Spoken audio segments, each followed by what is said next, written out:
एक गांव में राजू नाम का एक लकड़हारा रहता था। वो जंगल से रोज लकड़ियां लाता और उन्हें बेचकर अपना गुजारा किया करता था। एक दिन राजू जंगल में लकड़ी काट रहा होता है, तभी उसे किसी के गुर्राने की आवाज आती है। अरे ये जंगल में कैसी आवाज आ रही है? आज से पहले तो ऐसा कभी नहीं हुआ। राजू आवाज को नजरअंदाज कर दोबारा अपने काम में लग जाता है। तभी वही गुर्राने की आवाज दोबारा आने लगती है। इस बार आवाज उसके सामने की झाड़ियों से आ रही होती है। राजू इस बार लकड़ियां काटना छोड़कर आवाज की दिशा में जाता है। वो अंदर तक जाता है लेकिन उसे कुछ दिखाई नहीं देता। ओह, लगता है मेरे कान बजने लगे हैं। यहाँ तो कोई भी नहीं है। तभी उसे झाड़ियों में किसी की लाल आंखें चमकती हुई दिखती हैं। राजू वहाँ से भागने की कोशिश करता है। ये क्या नया पंगा है भाई? भाग लो यहाँ से। पता नहीं किसकी शैतानी आंखें हैं ये। लेकिन राजू जैसे ही थोड़ी दूर जाता है, उसके सामने एक ब्रह्म राक्षस आकर खड़ा हो जाता है। उसका मुंह खतरनाक जानवर का होता है। मुंह के आगे बहुत बड़ा मांस का टुकड़ा लटक रहा होता है और उसके कई हाथ होते हैं। राजू उसे देखकर डर जाता है। ये क्या बला है भाई? ऐसा तो मैंने सिर्फ क्रिएचर फिल्म में देखा था। उमा तो बिपाशा बासु थी। कहाँ फंस गया रे? मम्मी बचाओ बचाओ। तभी ब्रह्म राक्षस उसे पकड़ लेता है। कई दिनों बाद मुझे शिकार मिला है। इस जंगल के जंगली जानवर खा खा कर मन भर गया था। अब मैं तुझे खाऊंगा।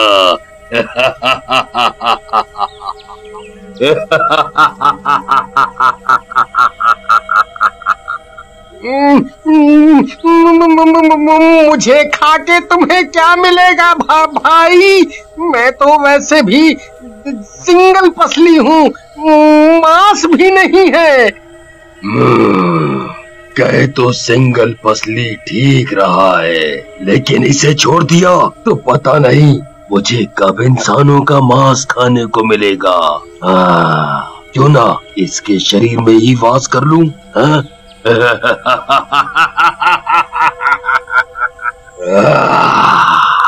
ऐसा सोचकर ब्रह्म राक्षस राजू के शरीर में प्रवेश करने लगता है। राजू दर्द से तड़पने लगता है। अरे मेरे शरीर में क्यों घुस रहे हो? ये क्या कर रहे हो?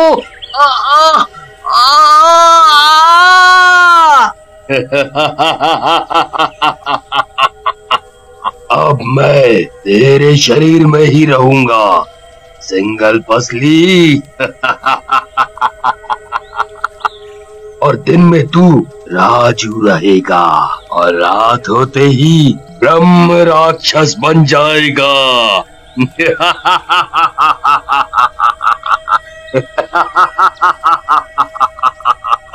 ऐसा कहकर ब्रह्म राक्षस राजू के शरीर में पूरी तरह समा जाता है। राजू फिर अपने घर चला जाता है। घर पर राजू की बीवी रमा उसका इंतजार कर रही होती है। अजी, क्या हुआ? आज बहुत लेट हो गए जंगल में। हाँ, आज जंगल में सूखी लकड़ियाँ नहीं मिली, इसलिए देर हो गई। उसके बाद राजू और रमा सो जाते हैं। रात होते ही ब्रह्म राक्षस राजू के शरीर में उठने लगता है। अरे मैं पहले अपने घर से निकलूं, नहीं तो ये मेरी बीवी को ही मार डालेगा। राजू चुपचाप कमरे से उठता है और घर से निकलकर जंगल की ओर चलने लगता है। धीरे धीरे वो पूरा ब्रह्म राक्षस बन जाता है।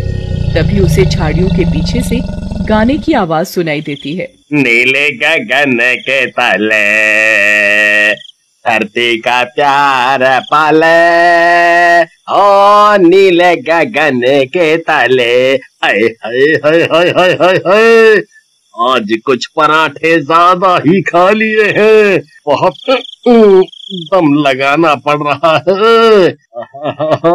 नीले गगन के तले। तभी उसकी आवाज सुनकर ब्रह्म राक्षस उसके सामने आ जाता है। गांव वाले को देखकर ब्रह्म राक्षस गुर्राने लगता है।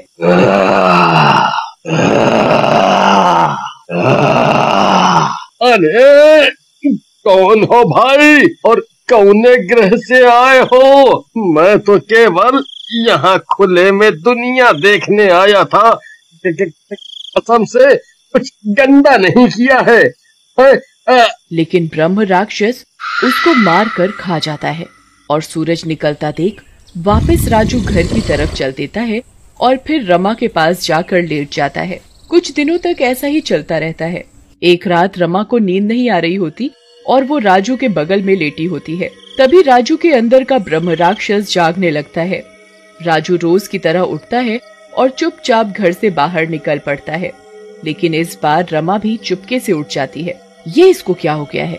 ये राजू इतनी रात को कहाँ जा रहा है? कहीं मेरी कोई सौतन तो नहीं ढूंढ ली इसने? तभी आजकल चुपचाप रहता है। आज इसे रंगे हाथों पकड़कर इसकी बेलन से ही पिटाई करूंगी। ऐसा कहकर रमा एक बेलन हाथ में लेकर चुपके से राजू का पीछा करने लगती है। जैसे जैसे राजू आगे बढ़ता है वैसे वैसे वो ब्रह्म राक्षस बनता जाता है। थोड़ी ही देर में वो पूरा ब्रह्म राक्षस बन जाता है। रमा ये सब दूर से देख रही होती है और उसका ये रूप देखकर बहुत डर जाती है। ये क्या हुआ राजू को? मैं तो सौतन पकड़ने आई थी, यहाँ तो शैतान दिख गया रे। रमा डर के मारे वहीं बेहोश हो जाती है। उधर राजू भी सुबह होते ही घर पर आ जाता है। रमा भी होश में आने के बाद घर चली जाती है और डर के मारे राजू से कोई बात नहीं करती। राजू भी अपनी कुल्हाड़ी लेकर जंगल में लकड़ी काटने चला जाता है। राजू के जाने के बाद रमा अपने पड़ोसी छोटे लाल के पास जाती है और उसे रात की पूरी बात बताती है। सुनने के बाद छोटे लाल बोलता है, आज भौजी ये रजुआ जब आए तो इसको बांध देंगे, फिर देखते हैं कि क्या करना है। उधर राजू भी शाम होते ही लौट आता है। छोटे लाल और रमा उसका घर पर ही इंतजार कर रहे होते हैं। छोटे लाल को देखकर राजू बोलता है, अरे छोटे भैया, हमारे घर क्या हुआ? सब खैरियत से तो है ना? अरे राजू भाई, सब खैरियत से है। फौजी कही कि चाय पी लो तो वही पिए के लिए आए गए। फिर राजू जैसे ही अपने कमरे में जाने के लिए घूमता है, छोटे लाल और रमा उसको लोहे की जंजीरों से बांध देते हैं। ये क्या कर रहे हो तुम दोनों? क्या कर रहे हो? बताओ। अरे कुछ नहीं राजू भैया, हमारी भाभी को कुछ चेक करना था, बस वही चेक करके खोल दूंगा। तब तक मुंह बंद करके बैठो। चेक करोगे? क्या चेक करोगे? मेरे हाथ खोलो। मेरे हाथ खोलो, नहीं तो खुलने के बाद तुम्हारी खैर नहीं। लेकिन रमा और छोटे लाल राजू को नहीं खोलते और रात होने का इंतजार करने लगते हैं। और काफी रात हो जाने पर भी कुछ नहीं होता है तो छोटे लाल गुस्से में बोलता है, भाभी आप भी ना देखो, राजू राजू ही है, फालतुआ में शक करती हैं, कुछ नहीं हुआ, लो। लेकिन तभी राजू गुर्राने लगता है और उसकी आंखें लाल हो जाती हैं और फिर वो धीरे धीरे ब्रह्म राक्षस बन जाता है। उसे देखकर छोटे लाल और रमा दोनों डर जाते हैं और घर के बाहर भाग जाते हैं। तभी 2-3 गांव वाले वहां से गुजर रहे होते हैं। राजू का गुर्राना सुनकर वो रुक जाते हैं और रमा से बोलते हैं,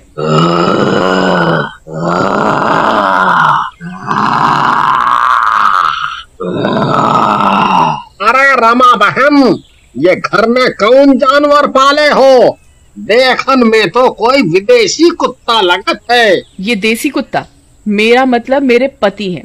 पता नहीं इनके ऊपर कौन सा भूत चढ़ गया है। तभी ब्रह्म राक्षस अंदर से गुर्राते हुए बोलता है, बस एक बार मैं आजाद हो जाऊं, फिर देखो तुम सब गांव वालों का मैं क्या हाल करता हूँ।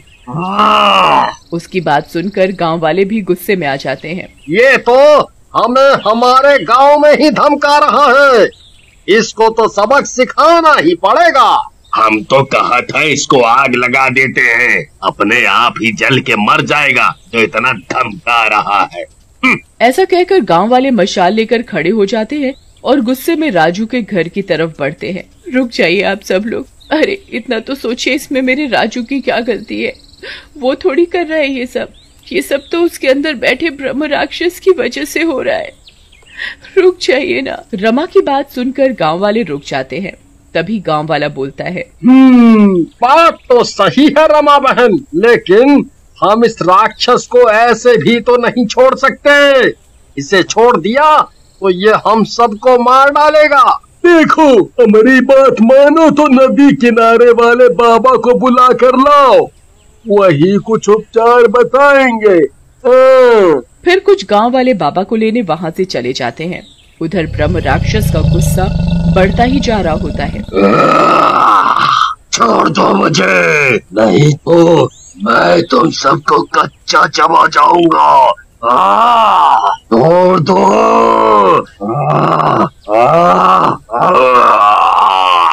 ऐसा कहकर ब्रह्म राक्षस पूरी ताकत से अपने लोहे की जंजीरों को खींचने लगता है। उसकी ताकत से वो जंजीरें दीवार से उखड़ने लगती हैं, जिसे देखकर छोटेलाल वहां से भाग जाता है। रमा बहन, मैं तो कहता हूँ भाग लो, नहीं तो ये राक्षस पहले हमको फिर तुमको जिंदा नहीं छोड़ेगा। भाग लो। ये क्या हो रहा है राजू? तुम मुझे ऐसे क्यों देख रहे हो? तभी वहाँ बाबा आ जाते हैं और ब्रह्म राक्षस के ऊपर एक सोने की चेन डाल देते हैं, जिस पर हनुमान जी का लॉकेट होता है।